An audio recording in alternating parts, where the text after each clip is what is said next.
नमस्ते प्यारे विद्यार्थियों। गोविंदगढ़ महाविद्यालय की ऑनलाइन कक्षा में एक बार फिर से मैं दीपक कुमार, सहायक आचार्य हिंदी, आप सभी का हार्दिक स्वागत करता हूं। पिछले दिनों हम बीए प्रथम वर्ष में हिंदी साहित्य के प्रथम प्रश्न पत्र में सूफी काव्य धारा की प्रमुख प्रवृत्तियों पर बात कर रहे थे, जिसे प्रेमाख्यानक काव्य परंपरा भी कहा जाता है। आज हम सूफी काव्य परंपरा के प्रतिनिधि कवि या महत्वपूर्ण कवि मलिक मोहम्मद जायसी के जीवन और उनके साहित्यिक परिचय पर बातचीत करने के लिए उपस्थित हुए हैं। मलिक मोहम्मद जायसी का जन्म उत्तर प्रदेश के अमेठी नामक स्थान के पास जायस नामक क्षेत्र में हुआ था 1492 ईस्वी में। इनकी मृत्यु 1542 ईस्वी में मानी जाती है। इन्होंने अपने एक ग्रंथ में ये पंक्ति लिखी है कि जायस नगर मोर स्थानु नगरक नाम आदि उद्भानु। इससे पता चलता है कि ये जायस नगर इनका निवास स्थान था। जायसी जो थे वो मध्यकालीन शासक शेर शाह सूरी के समकालीन थे।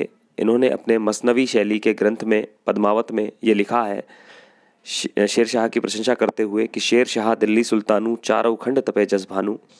तो यहाँ मसनवी शैली की बात की गई है। तो मसनवी शैली की बात हम पूर्व में कर चुके हैं और मसनवी शैली में शाह ए वक्त यानी कि तत्कालीन शासक की प्रशंसा की जाती है, तो उसमें शेर शाह की प्रशंसा की गई है। जायसी ने अपने गुरु को बहुत महत्वपूर्ण स्थान दिया है अपने साहित्य में। उनके गुरु का नाम शेख बुरहान मोहिती था। उन्होंने लिखा भी है एक स्थान पर, गुरु मोहित सेवक में सेवा चले उताइल खेवक खेवा। जायसी के बारे में कहा जाता है कि वो जन्म से ही बड़े कुरूप थे। उनके एक आंख और एक कान नहीं थे और एक बार शेर शाह सूरी के राज दरबार में उनकी कुरूपता के कारण उपहास किया गया। तो उन्होंने सारी सभा को संबोधित करते हुए कहा था कि मौ पे हंससे कि कोहर ही, अर्थात मुझ पर हंसते हो या कुम्हार पर हंसते हो। यानी कि जब कोई घड़ा बिगड़ जाता है, उसका रूप बिगड़ जाता है, तो घड़े पर नहीं हंसा जाता है, उसे बनाने वाले कुम्हार पर हंसा जाता है या कुम्हार की कमी होती है। तो यहाँ इन्होंने कहा कि अगर मैं कुरूप हूँ तो इसमें मेरा कोई दोष नहीं है, मुझे बनाने वाला जो कुम्हार है वो परमात्मा। अगर तुम हंस रहे हो तो इसका मतलब है तुम उस परमात्मा पर हंस रहे हो। तो इससे वो बड़े प्रभावित हुए शेर शाह सूरी और उन्होंने उन्हें अपने दरबार में आश्रय दिया।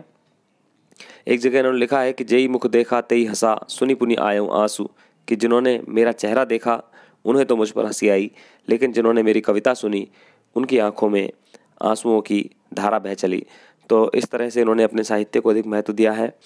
पद्मावत में 57 खंड हैं। 57 खंडों में सिंगल द्वीप के राजा गंधर्व सेन की पुत्री पद्मिनी और चित्तौड़ के राजा रतन सिंह के प्रेम, उनके विवाह और विवाह के बाद के जीवन की कथा वर्णित है। साथ ही साथ कुंभरनेर के राजा देवपाल के साथ युद्ध करते हुए रतन सेन की मृत्यु तक का वर्णन इस ग्रंथ में मिलता है। पद्मावत 927 हिजरी संवत में लिखी गई है, अर्थात 1540 ईस्वी में ये लिखी गई है। 927 हिजरी संवत को जब हम ईस्वी सन में बदलते हैं तो 1540 ईस्वी मिलता है। 1540 में ये ग्रंथ लिखा गया है। पद्मावत में ठेठ अवधि के पूर्वीपन को अपनाया गया है। यहाँ इस बात को समझिए कि तुलसीदास जी ने भी अवधि भाषा को अपनाया है, लेकिन उनकी भाषा साहित्यिक अवधि है जिसमें संस्कृत के शब्द अधिक हैं। लेकिन जायसी के ग्रंथ में ठेठ अवधि का प्रयोग किया गया है, अर्थात ग्रामीण देशज तद्भव शब्दों का प्रयोग इनकी अवधि भाषा में मिलता है। पद्मावत में चौपाई और दोहा शैली का प्रयोग किया गया है, जो कि तुलसीदास जी के द्वारा बाद में आगे चल करके रामचरितमानस में जिसका प्रयोग किया गया। पद्मावत की रचना करने के उद्देश्य के बारे में कवि ने लिखते हुए कहा है कि ओ मन जान कवित असकीना मकुए रह जगत में चीना, अर्थात कि मैंने ये ग्रंथ इसलिए लिखा है ताकि संसार में मेरा नाम अमर हो जाए।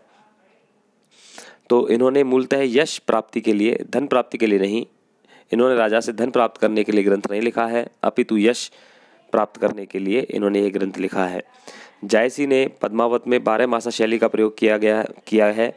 12 मासा शैली वहाँ होती है जहाँ किसी नायक के चले जाने पर, नायक से विरह हो जाने पर, बिछुड़ जाने पर नायिका के द्वारा 12 महीनों के अंतर्गत अपने प्रेम की करुण कहानी या अपने विरह की जो मार्मिक अवस्था है उसका वर्णन जहाँ किया जाता है तो वहाँ 12 मासा शैली होती है। जायसी ने 12 मासा शैली का प्रयोग किया है और आषाढ़ माह से उसका प्रारंभ किया है। यूँ तो जायसी ने बहुत सारे अलंकारों का प्रयोग किया है, लेकिन उत्प्रेक्षा का प्रयोग उन्होंने बहुत श्रेष्ठ रूप से किया है। पद्मावत को समासोक्ति काव्य कहा जाता है। समासोक्ति काव्य इसलिए कहा जाता है क्योंकि पद्मावत में कहीं कहीं गौण रूप से आध्यात्मिक संकेत भी मिलते हैं। एक पंक्ति इस रूप में आती है, तन चितोर मन राजा कीना, हिय सिंगल बुध पद्मिनी चीना, गुरु सुआ मोई पंथ दिखावा, बिन गुरु जगत को निर्गुण पावा, नागमती ये दुनिया धंधा, बाचा सोई नहीं ये चितबंधा, राघव दूत सोई सैतानु, माया अलाउद्दीन सुल्तानु। ये पंक्तियाँ ये बताती हैं कि जो पद्मावत ग्रंथ है उसमें जो पात्र हैं वो पात्र किसी न किसी आध्यात्मिक प्रतीक से संबंधित हैं।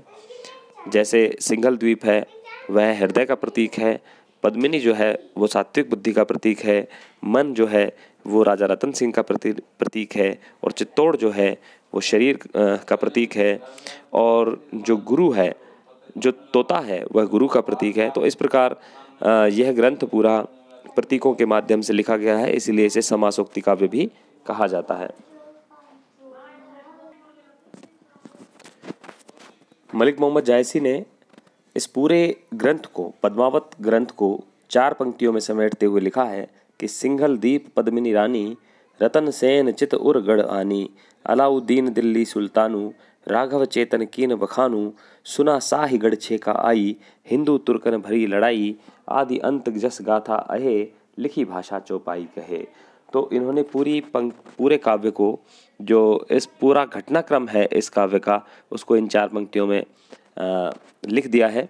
शुक्ल जी ने जो इस ग्रंथ का सर्वश्रेष्ठ भाग है नागमती वियोग खंड, नागमती वियोग खंड जिसे हम आगे चल करके पढ़ेंगे भी, उसे हिंदी साहित्य की अनुपम निधि कहा है।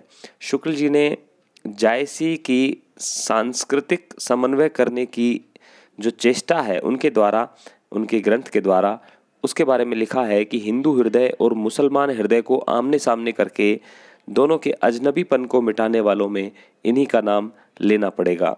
यानी कि शुक्ल जी ये मानते थे कि जायसी ने अपने साहित्य के माध्यम से, अपनी काव्य कला के माध्यम से हिंदू और मुस्लिम संस्कृतियों को निकट लाने में सहयोग प्रदान किया है। उन्होंने लिखा भी है कि माता के रकत पिता के बिंदु, अपने दुओ तुर्क और हिंदू।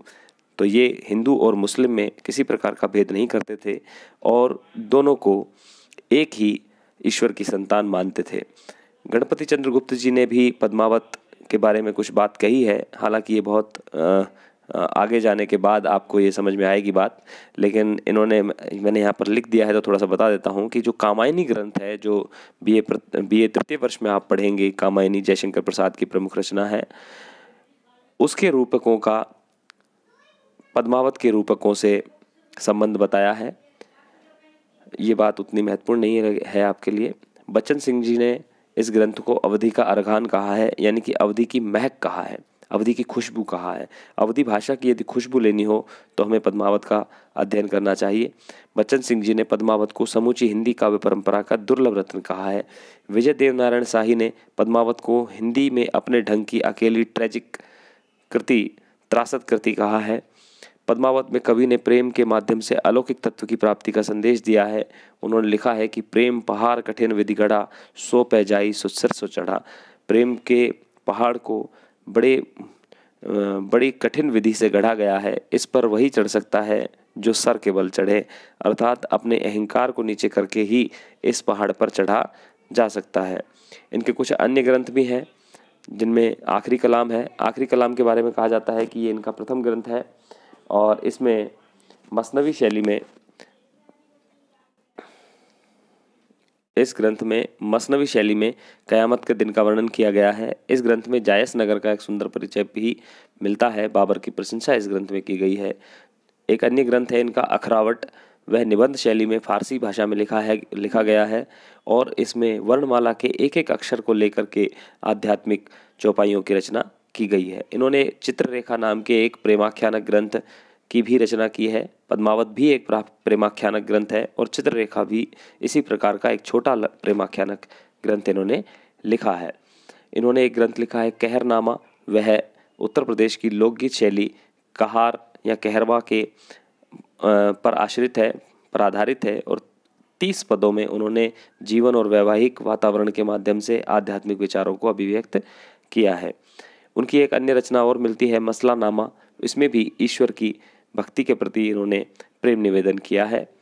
इस प्रकार हम मलिक मोहम्मद जायसी के इस जो बिंदु है इसको यहाँ पर समाप्त करते हैं। बहुत बहुत धन्यवाद, शुक्रिया।